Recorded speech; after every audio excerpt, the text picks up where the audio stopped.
Nexus PMG welcomes you to the Bigger Than Us podcast, which we as energy geeks lovingly refer to as the BTU. Bigger Than Us is a podcast that focuses on ideas that will shape the future of our planet and ultimately our existence. We will occasionally lean into energy topics because, after all, it's the key to our collective survival. But we'll also explore other ideas and topics that we believe will have an impact that is bigger than us. And now, on to today's show.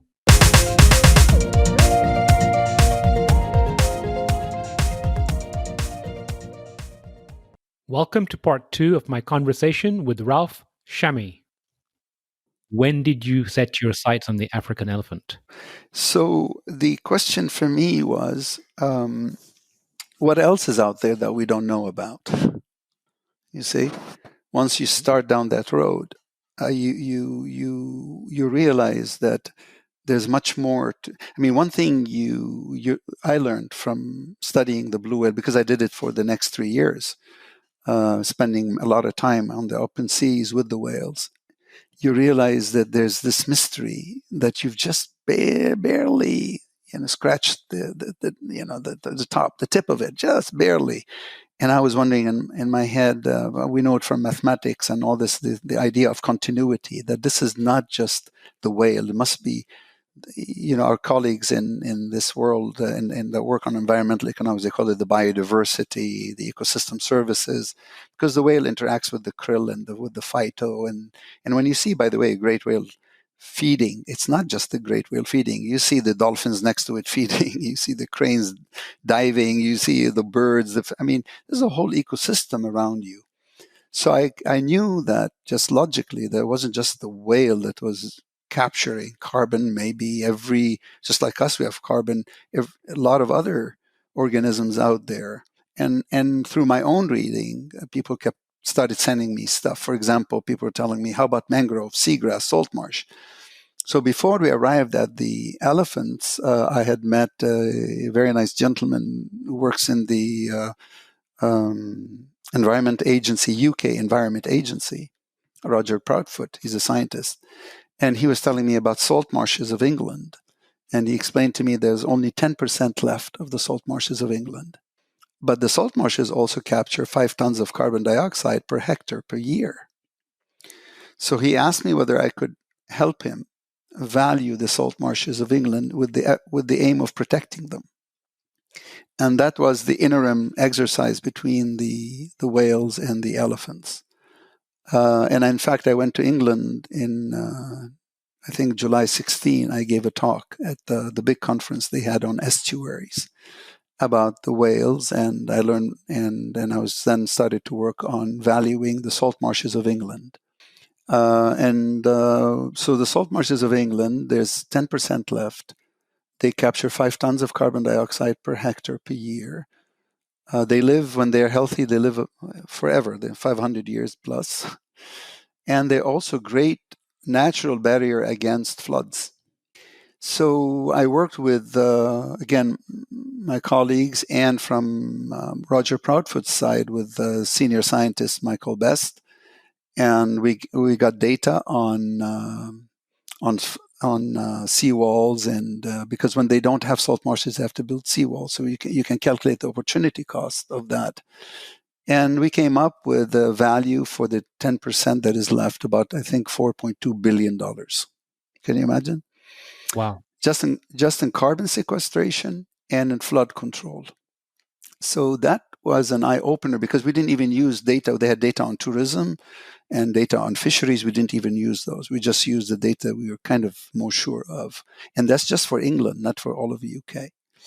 Of course, when you build a model like that, you could also calculate what if. You can ask the question, what if we were to regain the other 90% that we have lost?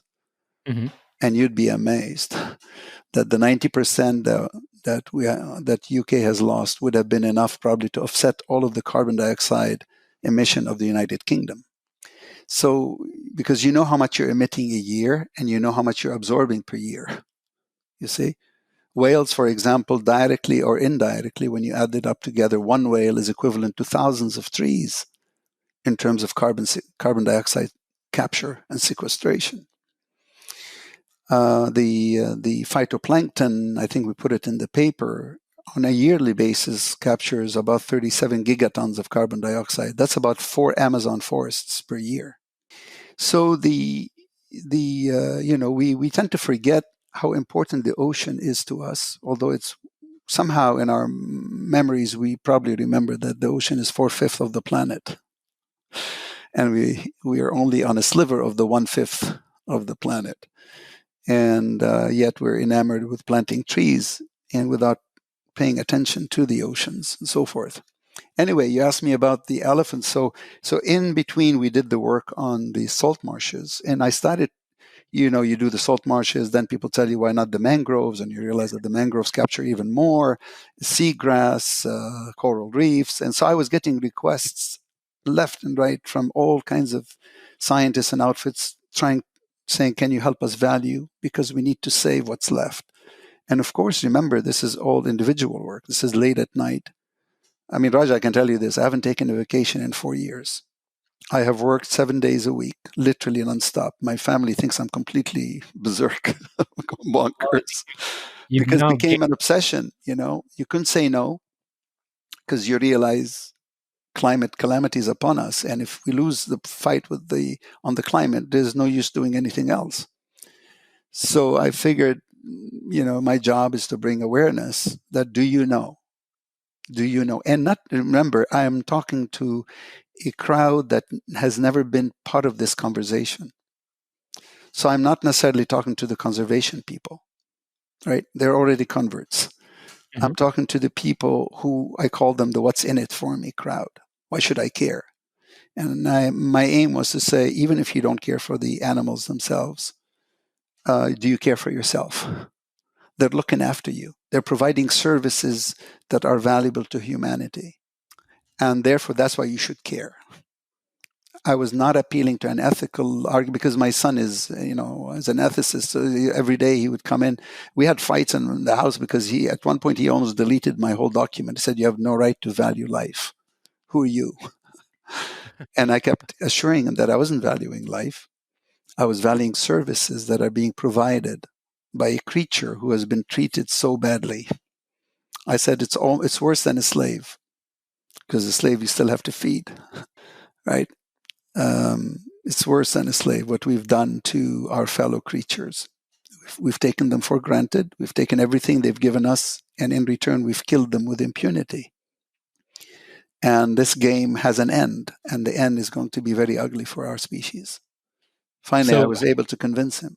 so how do the elephants compare to the whales? Okay, so Fabio calls me up and says, "Listen, I did this study and it's been covered by the New York Times and so forth. I'm going to send it to you." I said, "You don't have to. I've read it because I had read it in the New York Times that this gentleman, this scientist with a bunch of other scientists have uncovered that elephants, these are African forest elephants, not the savanna ones, and through their movement in the forest and the way they move and the way they eat, they forage, they provide more space for older trees, more space in terms of more soil and more sunlight and more food, so that the older trees grow bigger, thicker, taller, and with deep roots.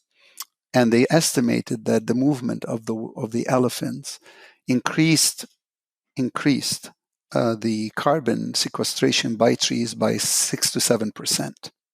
So that's published in peer-reviewed journals. I mean, it's well known, well understood, but it's only recent, 2019. So he said, "Can you help me value the elephant?" And keep in mind, Raj, that you could do this for a lot of creatures, but the elephant and the whale are considered keystone species. Mm-hmm. If they die, the whole ecosystem with it dies, you see? So Correct. I needed to choose where do I put my efforts because this is an individual effort. So I said, "Yeah, we'll work." So Tom Connell and I worked very closely with Fabio, and we went through his model. The paper is published. It's freely downloadable from SSRN, and in it you see all the mathematics in the appendix, the derivations, and all of that stuff. And we looked at the forest elephant, and we valued a forest elephant over its lifetime at $1.75 million just in carbon sequestration. Imagine.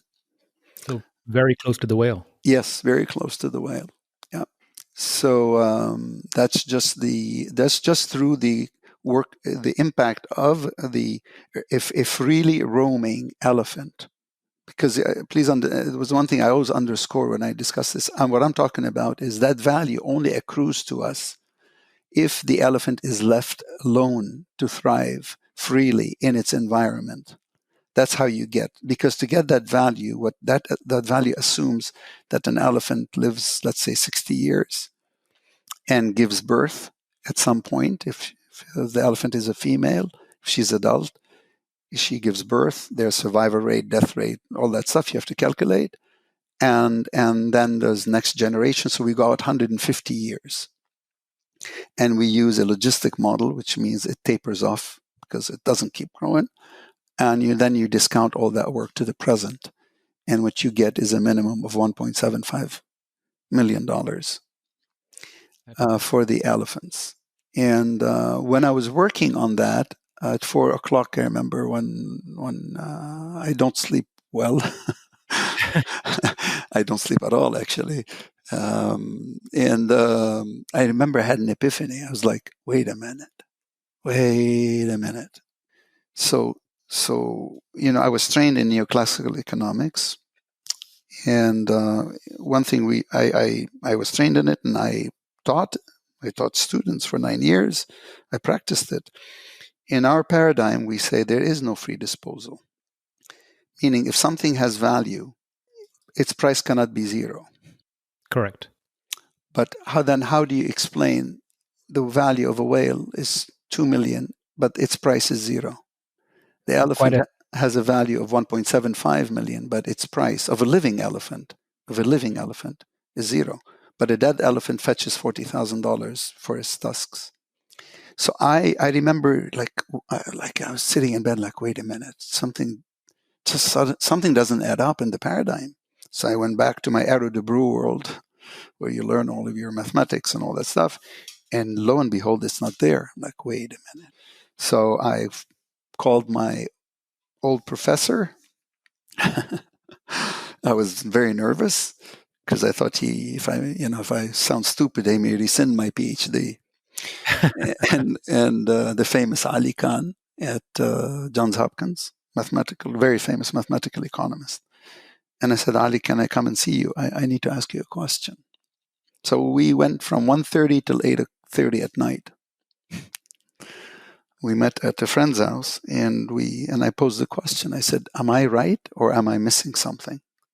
He said, no, you're right. What you have here is a missing market. It's not an externality. What has happened is we have assumed free disposal, meaning something has value, but we've priced it at zero, which means the paradigm is a mistake. There's a gap.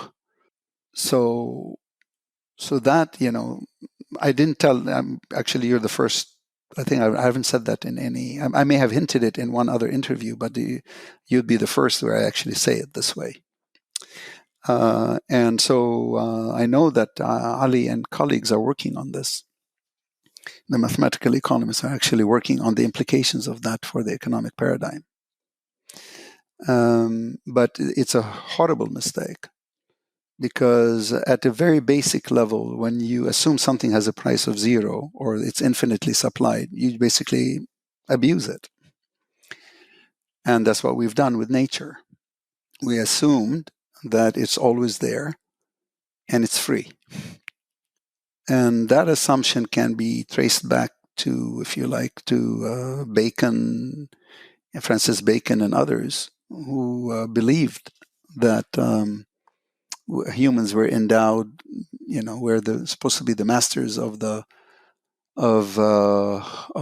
nature and the beast, and that nature was always there for us. So we basically went on this rampage of nature, and that's why we are where we are. So and in fact, in our training, I find the mistake was, imagine yourself, you're presumably talking to me from your house. I'm talking to you right now from my home. I have a roof over my head. So my home provides me a roof from the rain and walls from the wind and so forth. But if I don't take care of it, pretty soon I'll have leaks all over the place, correct? Correct. Well, that's the natural world in which we live, you see? But we never paid attention to it. We never. So if you don't take care of the place in which you live, it cannot protect you, cannot look after you anymore. And I mean, yeah, just from a philosophical standpoint, it's just there's so much gravity in what you're saying. I mean, it really makes one just sit down and really like do the mental gymnastics of thinking through this entire problem and why we're at where we're at today. trust me, I've spent, what I'm telling you is an agonizing 2 years of long walks and keeping it to myself. Very few people I discuss this with. This is the first time I go public with it, actually, like this. This is a fundamental mistake. We made a fundamental mistake. You cannot, we treated, I mean, anybody who's taken economics, we all know about externality, theory of externality. But nature is not external to you. It's the house in which you live. How can it be external to you? But that's the way we've treated it theoretically and in our work. So it's not an externality. What you have is a missing market. That's the proper way of putting it. Okay, and I've known this now for 2 years. And I've been working on it quietly because that took me in a different direction. So it's not longer, it's not about only valuing nature. It's what are you going to do with it? What are you going to do with this valuation? For what purpose are you valuing? Just to wow you? No, not at all. It's to say that in nature, alive and well, thriving nature is so much more valuable to us, and it's a newfound wealth, you see, because it's a missing market. So you didn't have it in your calculus. Mm-hmm. In your program, it didn't exist. So it was there. It was providing, you were only seeing one side of it, the supply side.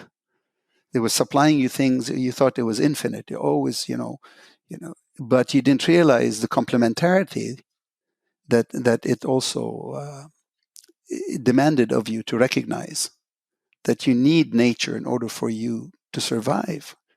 So there's no substitutability there. It's a complementarity. I mean, if you're an economist, we call it the Leontief production, technology. You need nature. You need the whale. You need the elephants. You need the trees. You need them.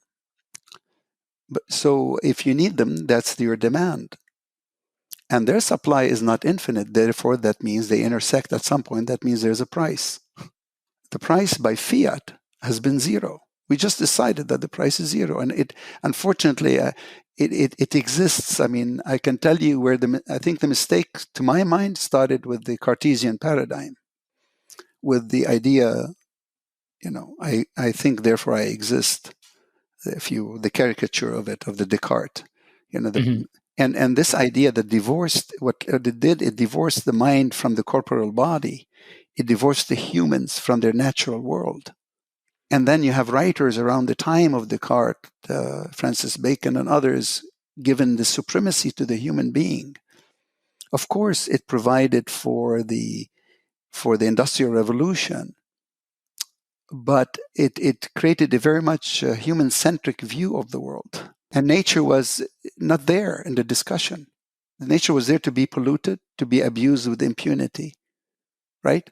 To kill the tigers for the joy of just shooting a tiger from a mile away, right? Shooting an elephant standing on its corpse and holding a gun and feeling very proud of yourself. So this is the view of nature, abuse and use. Whereas the correct view, once you bring in the value of a living nature into the calculus, all of this disappears and you realize that you need to live in balance with nature. That you give and you take, but you have to give. You can't just keep taking.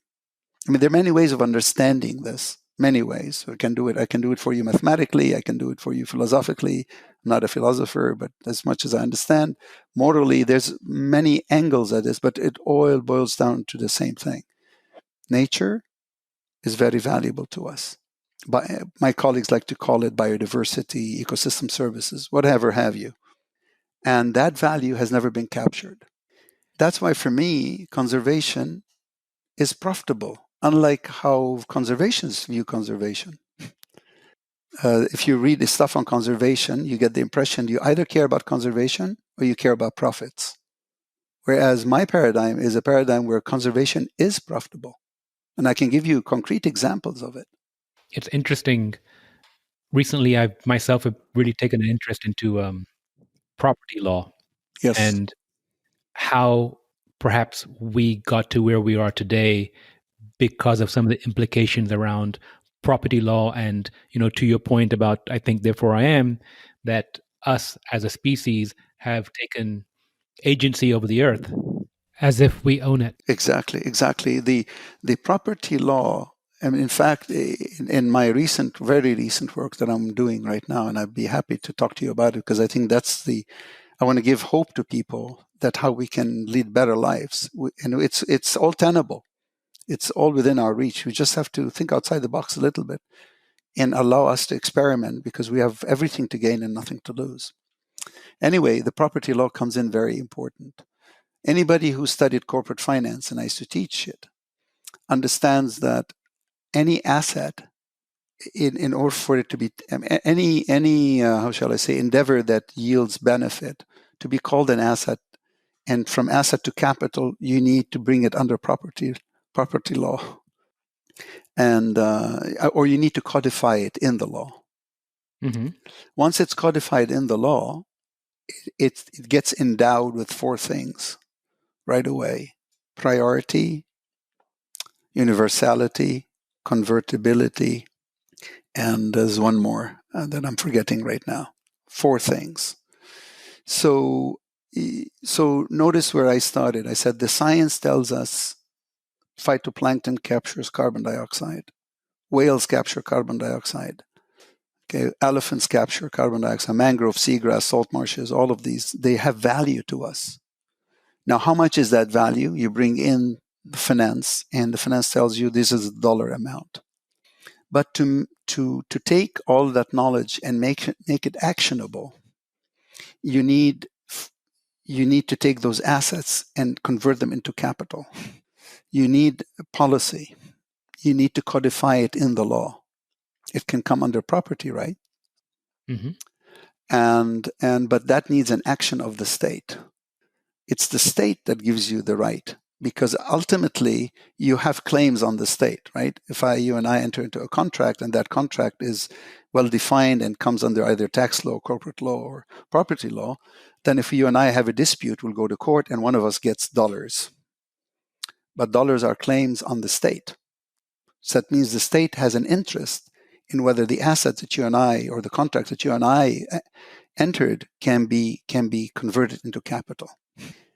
Therefore, for this knowledge about the value of nature to be actionable, meaning for us to create markets around it, we need to use the law. We need to go from the science. We have to ground ourselves in evidence-based science, and then do the valuation. And then you say, okay, now I need to take it to the markets to act on it. But there is where the law comes in.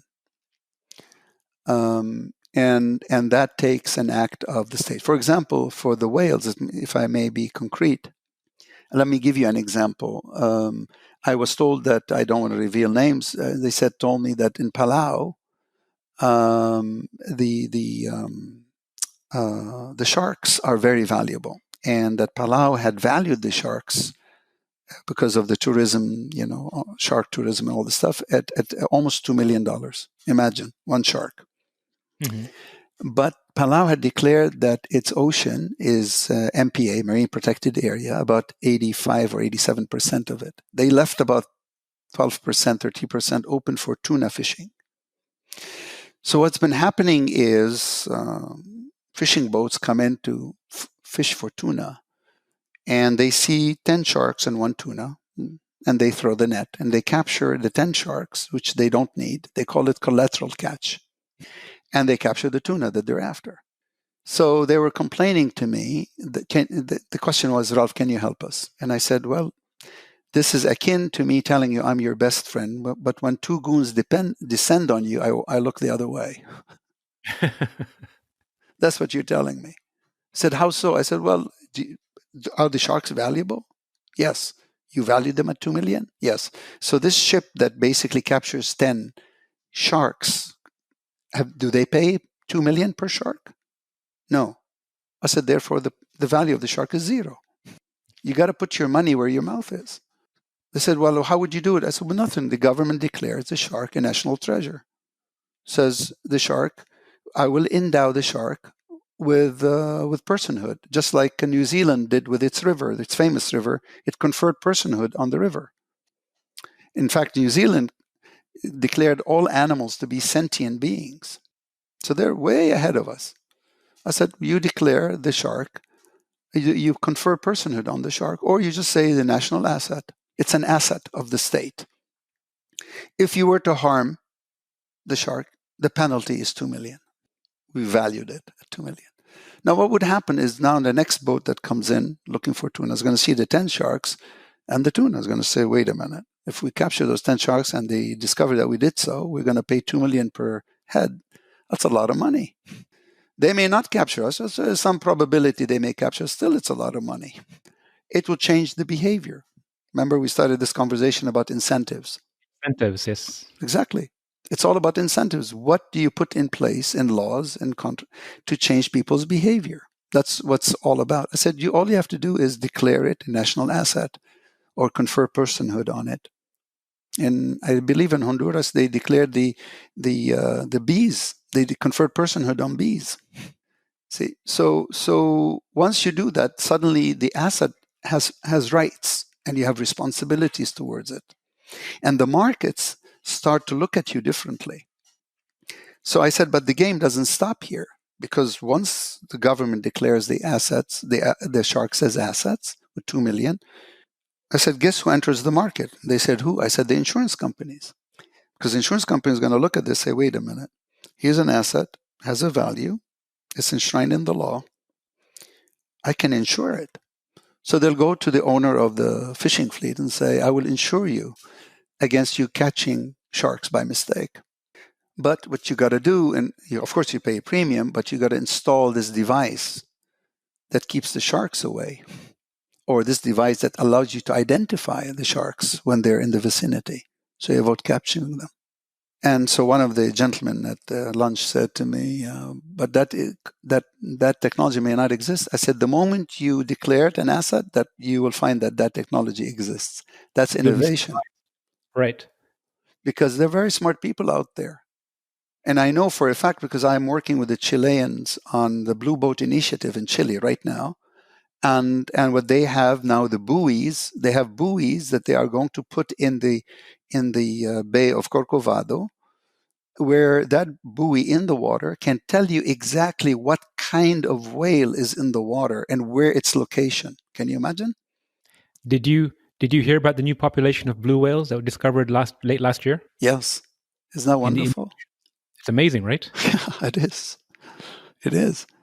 So we have the technology, but what you're doing is, just in the case of the sharks, you start to create a market around protecting the sharks. Insurance companies come in, firms come in, private sector comes in, and suddenly the government starts to make money, because you don't create markets out of penalties. You create markets out of good incentives to bring in. So now you have the government, the private sector, you have the people, the local communities would benefit, because they can get guaranteed income from being involved in this effort. And what you're creating is a market around vibrant economy. And by doing so, shark population grows, biodiversity with it is helped, you have a cleaner ocean, everybody thrives. That's what I call the win-win model. Jumping to the elephants, that's what we're doing right now. We have an effort to do an experiment, first of its kind, in Gabon, in the Loengo National Forest. We are trying to take this model and apply it there. And there, the model is a bit different. It's based on selling the carbon services of the elephants. Can you imagine? So let's say, for example, as you know, just go back just a little bit. You have the Paris Accord. Paris Accord says if you subscribe to the Paris Accord, we cannot breach the 1.52 degrees, which means translates into we need to go carbon neutral, carbon negative, carbon zero by, we need to halve the carbon emissions by 2030, and then we need commitments towards carbon zero on the part of the governments, and then that translates into companies and firms and so forth and investors by 2050. Now imagine this. That means there's going to be a huge demand for carbon sequestration capture technology, right? I mean, how are you going to go carbon zero? You cannot stop doing what you're doing. Either you have two options. Either you find new technology that allows you to keep doing what you're doing without any carbon emission. Good luck. Or you're going to have to find a technology that will offset your carbon emission. And what I have discovered with my colleagues are such as the elephants, such as the whales, such as mangrove, seagrass, salt marshes, all this. These are what we call nature-based solutions that help you capture carbon with no side effects, because it's not new technologies. This technology is circa millions of years in development. So we decided to apply this model in the Loango National Forest in Gabon, where they have 1,500 elephants. They have 1,500 elephants. And the idea would be, why not go to companies like Microsoft, Google? We need a big company that will give hope to others, like, hey, I'm doing it. Why aren't you doing it? Right?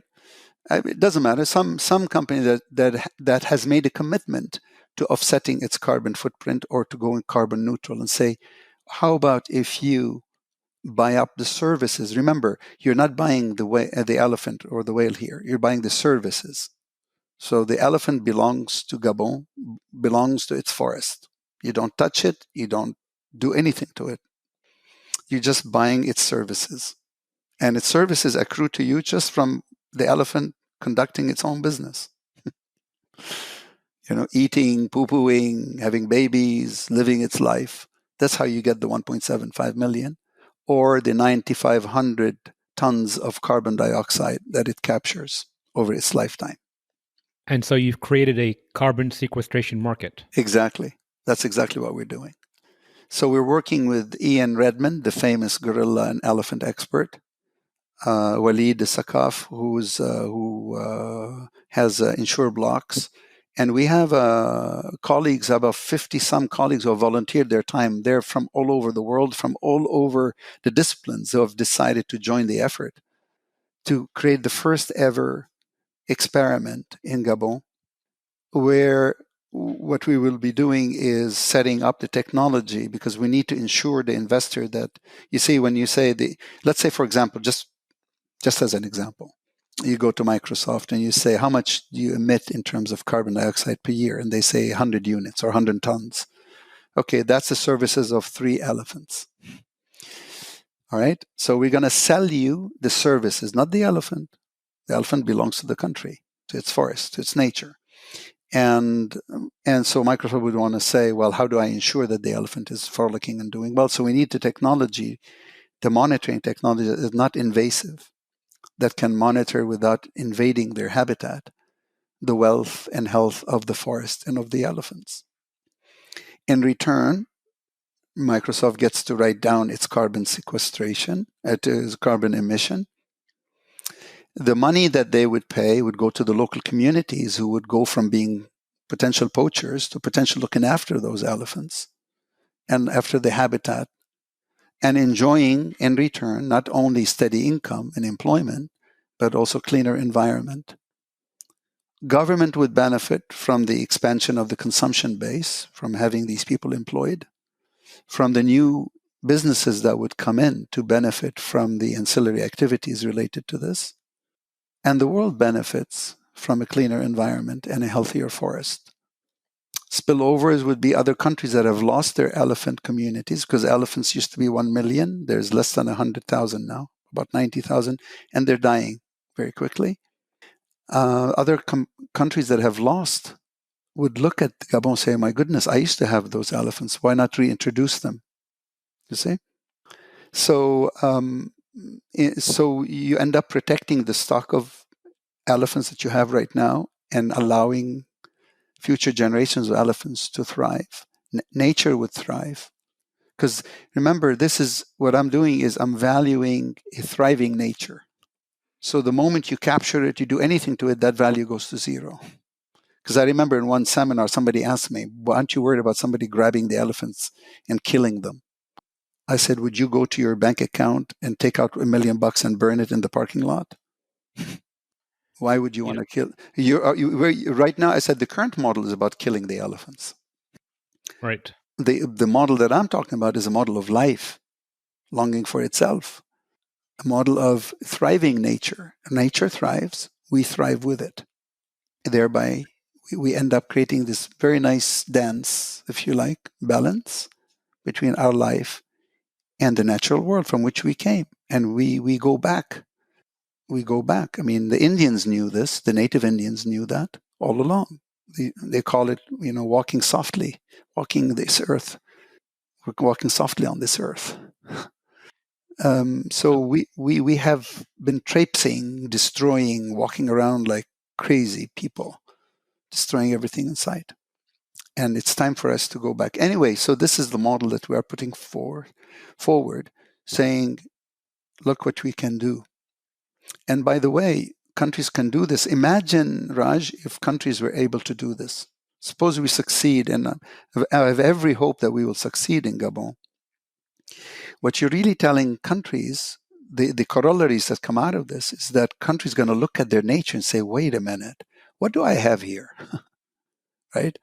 So many poor countries out there are going to be looking at their nature, right? So many countries are bordered the ocean, and they also have, some of them have forests. They don't know any better, so they've been cutting down the trees to get warm and fishing or allowing all kinds of mining and all that stuff, not knowing that the regenerative nature is far more how shall I say, brings far more wealth than an extractive view of nature. Right. Much more valuable alive. Absolutely, because you look at the ocean. I mean, we did the value for Chile. We worked with the top scientists and whales in Chile at the Mary Foundation, and we valued the whales of Chile, the blue whale, because they have a very famous blue whale, which lives mostly in their waters. And the value of a single blue whale is about 4 million. And by the way, that's at the price of carbon of $22.40. You and I know that the price of carbon is going to skyrocket in the next few years as the demand for carbon sequestration is going to skyrocket, which means the price that you're looking at right now is going to be diddly, nothing. I project that the price of carbon will be in the hundreds in the years to come, in the next year or so, once you start to establish a market. But the price is not enough. And the price is not enough. I mean, my colleagues who believe in externalities think that the price will solve everything, and I completely disagree with them. Because if you go and work on, just saying, well, the solution is pricing of carbon, you're missing the point that it's a missing market, not an externality. And if you go to a price of carbon of 100 and 200, first of all, at $2, people are balking. At 20 countries refuse, what are you going to tell India? What are you going to tell all these other countries? We're going to say, or, the poor countries. Well, India is not a poor country. It has poor people, but it's not a poor country. But you have poor countries going to say, what, the price of carbon in your country is going to be $200 per ton? Which industry will, and it's a non-starter for them, you see? It's not a price. In fact, the whole exercise shows you the fallacy in using the price mechanism to deal with this issue. This issue needs a change in behavior, a paradigm shift, a new way of thinking, a new way of behaving, along with the proper pricing of carbon, yes, but it cannot be only the price. Anyway, back to the beauty of this is countries are going to find out that they thought they were poor. They're going to find out that they're far richer than they thought, because they may have oceans that are thriving with all kinds of creatures and cetaceans or non-cetaceans that are incredibly valuable from a market perspective, which they would be able to take to the markets with no harm. Because again, I'm repeating myself, the price, the value that you would get is only if your nature is thriving and well. And for some of these poor countries where you've got, I don't want to name names, you've got big companies or countries coming to them saying, let me mine your jungle or so forth, at least those countries would now learn that their forests and their land is far more valuable. So either they extract a better deal or they say, you know what, whatever you're giving me is a one-time payment, whereas what I'm going to get from protecting my nature is a payment in perpetuity. That not only brings me money, but brings me a better future for my people and for the planet. Now, how wonderful is that? That really is a beautiful picture. You know, earlier in our conversation, you mentioned 4 years, 7 days a week, 24 hours a day. You don't sleep much. You've garnered this name as this nature loving economist now. What are some of the most valuable lessons you would say you've learned in the last 4 years about yourself? Ah. um, wow. I haven't had time to think about that. I've learned, that these are these cliches. I'm sorry, that are true. How we're all connected. That we're all connected, and that certain things my mother used to tell me, they've come back full circle now, with a lot more weight. We are all part of this one breath. That's how I feel. I feel that we are all part of this one breath. Earth is a living organism. Each one of us are playing one or two roles or maybe three roles, but we all have something to offer. And my role, I think, I never thought, when I was in high school and I was doing extremely well in the sciences, I took one of these tests, placement tests. Remember, like, what are your personality? and I was so out of economics or anything like that. I took the test and it said social worker. And I It sounds remember, like the test yeah, knew what it was talking. exactly. I mean, 50 years later, that's what I'm doing. Or 40 years later, that's what I'm doing. It's incredible for me that I remember taking the test. I took it twice because I couldn't understand why it didn't say engineer, physicist, stuff like that. It just said social worker, and Well, it's wonderful, to be called, to care for caring. So Earth is one breath, and it's very dynamic. You give and you take. You cannot go too much in either direction. And I feel that my role now is to share this good news with everyone in a concrete way. I mean, I can be far more concrete. I can do it in dollars and cents. I can do it in mathematics. I can do it in words. I can draw pictures if you like. But the story is the same. We came of this world. We belong to this world. We have to behave as if we belong in this world. You cannot live in a village and pretend that you're not part of it.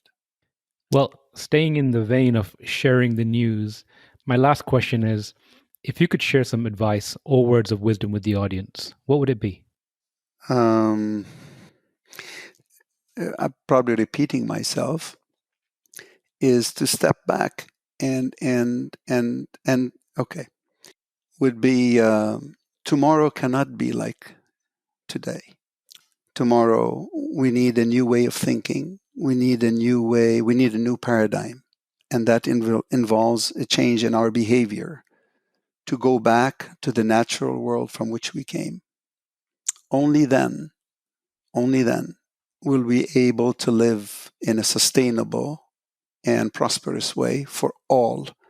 That means all humans and all creatures, big and small.